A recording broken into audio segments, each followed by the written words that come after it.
रंगदारी RK recording studio रंगदारी माधोपुर। तोहर बापू करौ बोनी हारी बेटा रंगदारी करै छारे रंगदारी करै छारे दोनों समझ के खुद के गलती भारी करै छारे दोनों समझ के खुद के गलती भारी करै छारे बापू करौ बोनी हारी बेटा रंगदारी करै छारे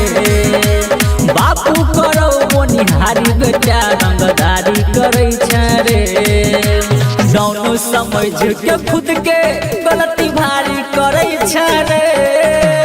दोनों समझ के खुद के गलती भारी करै छारे बापू करौ बोनी हारी बेटा रंगदारी करै छारे बापू करौ बोनी हारी बेटा रंगदारी करै छारे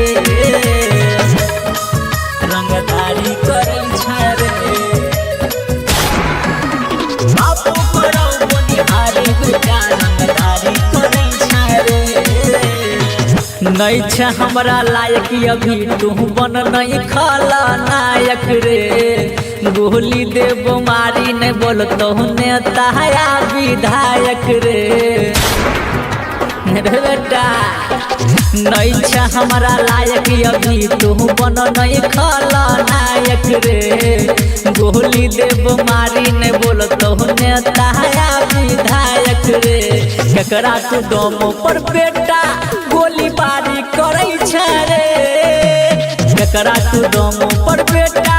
गोली बारी करै छारे तोहर बापू करौ बोनी हारी बेटा रंगदारी करै छारे तोहर बापू करौ बोनी हारी बेटा रंगदारी करै छारे रंगदारी करै छारे बापू करौ बोनी हारी बेटा रंगदारी करै छारे राधे रुस्तम राहुल के पुलिसो छै दीवाना से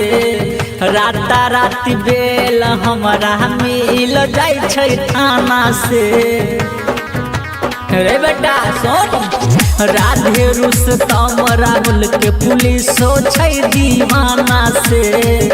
राता राति बेल हमरा मिल जाय छै थाना से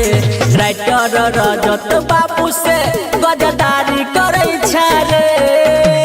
राइटर रजत बाबू से गजदारी करै छारे